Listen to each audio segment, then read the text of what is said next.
You ever notice how teeth really make or break a face? It's really crazy that way, isn't it? So if you don't know what's going on, Markiplier made his thoughts about the final chapter, or more so the penultimate chapter of Poppy Playtime. People are hoping for this penultimate chapter. I can't really confirm that or not. Chapter 5 of Poppy Playtime. He made his thoughts about Poppy Playtime known and said that he will never play Poppy Playtime again because it was an absolute mess. Now, many people are saying that he was hungry, and that probably contributed to the fact of why he was so angry about the entire game, but he made his thoughts clear, and the internet took that and ran with it. Many people are saying he's always resented mascot horror ever since Secret of the Mimic and all this jazz and all these things. And personally, I believe that finally someone is saying what everybody's been scared to say, and happily a big content creator said it, that, hey man, these games need to end. This game's going too long. They're extending the story for no reason other than to extend it, just elongated it for the love of the game. And a lot of people have had a lot of criticism about it, saying you're mad we're getting more of good stuff. No, I'm mad because the story should reach a natural conclusion, but that's besides the point because the floodgates open, and I want to talk about those floodgates. If you just came here for the Markiplier drama, that's basically it. That's basically the entire drama. People are upset that Markiplier gave his true opinions on Poppy Playtime, and they're saying we shouldn't make fun of this indie developer just because you're mad about it. Any piece of media you put online, whether I make a video or I read a review or something of that variety, you're gonna get criticism about it. Whether it's my voice, my hair, my glasses, whether it is, you're gonna get criticism about whatever you put online. That's how the internet works. But I am here to talk about specifically you people. Yes, I'm here to analyze you. Yes, you watching this video, you who made the comments about things. Because people, all of you, will follow content creators the way people used to follow weather reports, waiting for someone else to tell them how to feel before they dare step outside emotionally. That's what it is. The sky could be falling. The sun could be shining. The world could be ending or beginning. Who knows? But none of it registers until that trusted voice on the intercom, the one with the subscriber count and the soothing cadence. They have stepped forward to interpret these elements. You see, I've discovered that people really don't have opinions. None of you do. It's really interesting. You guys have the regurgitated opinions of everybody else online. It is disgusting. Opinions arrive to you.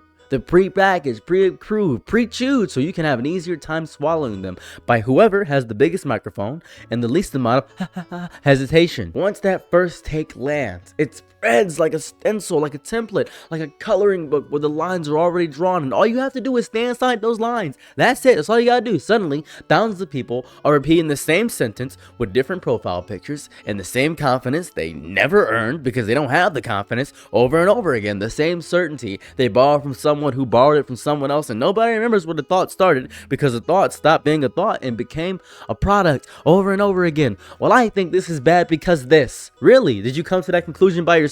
Nope. I didn't. But someone said this in a better way, and I'm phrasing it as they phrased it, which is just a horrible, really just nasty, gross, shitty facsimile of what the real thing is. I used to think that you guys respected big content creators, right? I thought it was adoration. I thought it was fandom. That's what I assumed. But in reality, what I'm discovering, this is what I'm really picking up. I'm picking up what you're putting down. You're outsourcing yourself. You're subcontracting the work of thinking to someone who seems willing to do it for you because you don't want to think.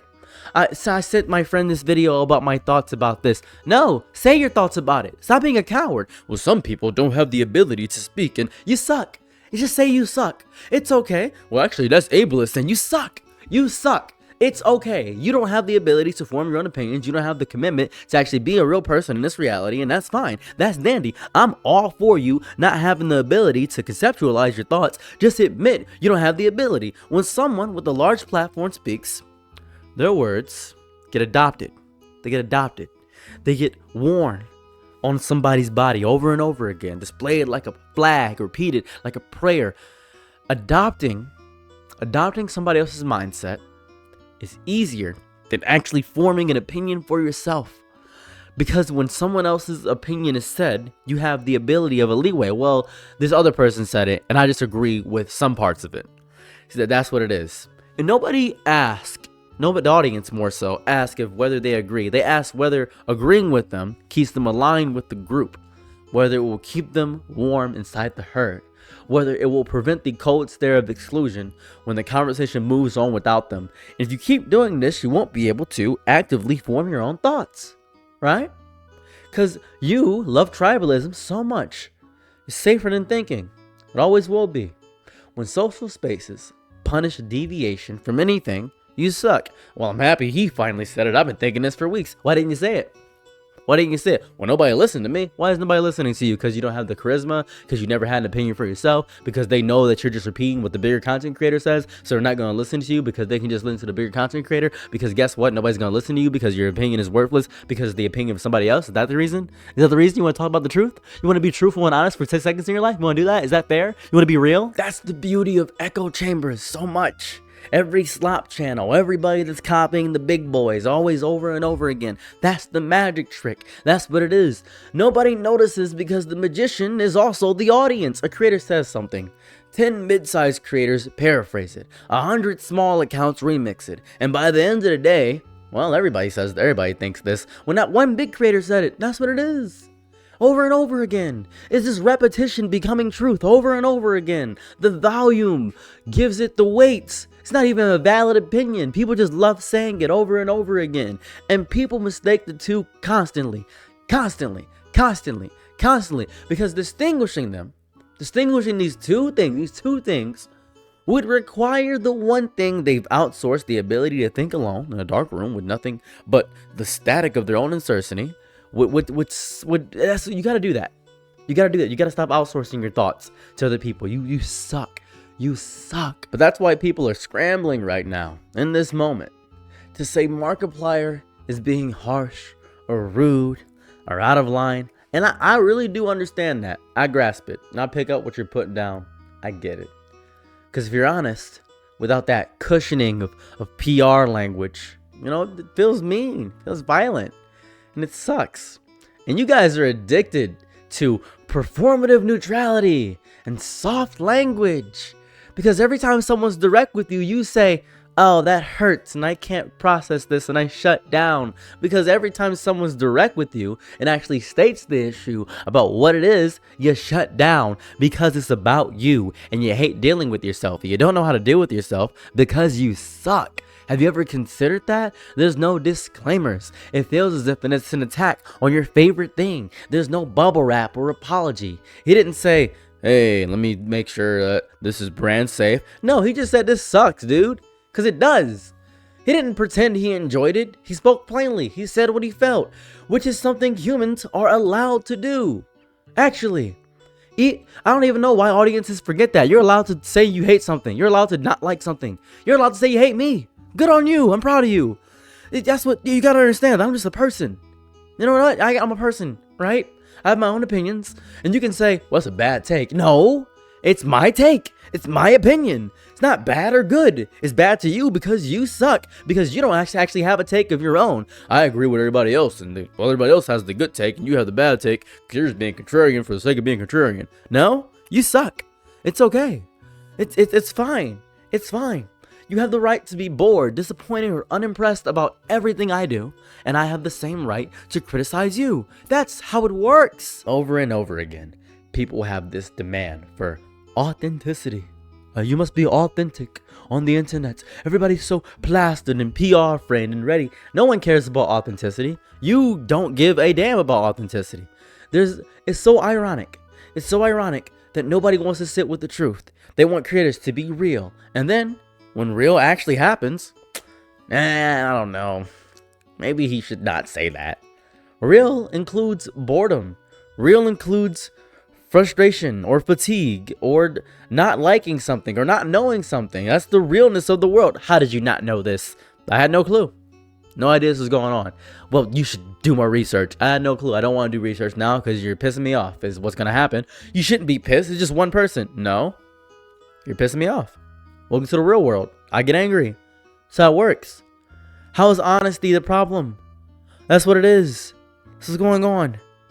That's disgusting. You have this idea of somebody in your head, and because they don't fit that idea, you get angry at the person. You are the problem. The only common denominator in this is you.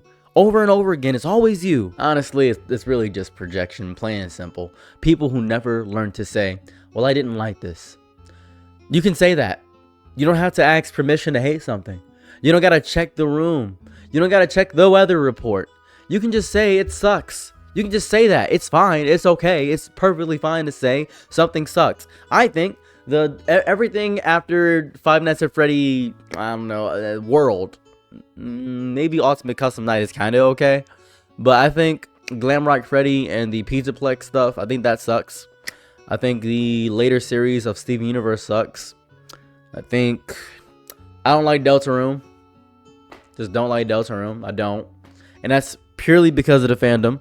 I cannot enjoy the franchise because of the fandom. And if you tell me, well, you can enjoy it by yourself. Nope.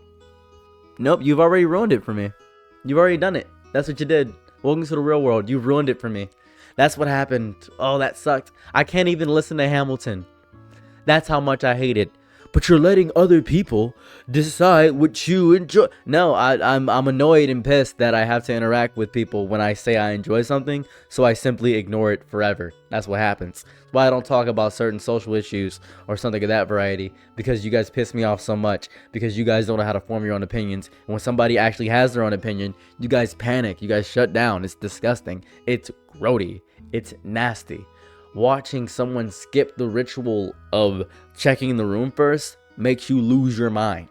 It makes you go crazy. It's someone breaking the fourth wall in a play where everyone else agreed to stay in character. I'm not role-playing with you idiots. I'm not doing that. You know what happens with this follower mentality all the time? Every time a disagreement happens online, it feels as though somebody is betraying everybody else. That's what's happening. When opinions are borrowed instead of built from hard resilience, when they're rented instead of owned, defending them, well, that feels personal. Because letting go would mean admitting that there was never any foundation to begin with, because you don't have any foundation. It would mean facing the empty space where a thought should be, where you have that empty space in your brain. So you know what happens? People double down. People double down. It's because they haven't thought deeper. You haven't thought deeper. You haven't thought deeper about anything. You're afraid of standing alone and actually being a person for once in your life. That sucks, doesn't it? It's such a horrifying reality to actually be a person, doesn't it? I don't think the issue is Markiplier overall. I think it's our culture as a whole has forgotten how to think, right? We need a guide to think. They forgot how to feel, right? Weather itself. You can go outside and see how hot or cold it is. You can just do that until people learn to sit with their own reactions, their own boredom, their own criticism, their own uncomfortable, own unsponsored opinions, own whatever. They're going to keep mistaking what leadership is for the truth of the world. That's why people follow Donald Trump. They just want leadership to be the truth because they don't want to think. That's what it is. And anybody who is going to speak plainly, who skips the part, who dares to be human, that's going to ruin people. That's what's going to suck. Thinking for yourself is allowed, dude. Please think for yourself. Be a person for once in your life. I beg of you. Anyways, bye. I'm your nigga night, be my Laurel Angelo. Ooh, happy to try what you need. Your world, I love to live in it. Ooh, I love the ride when you're free.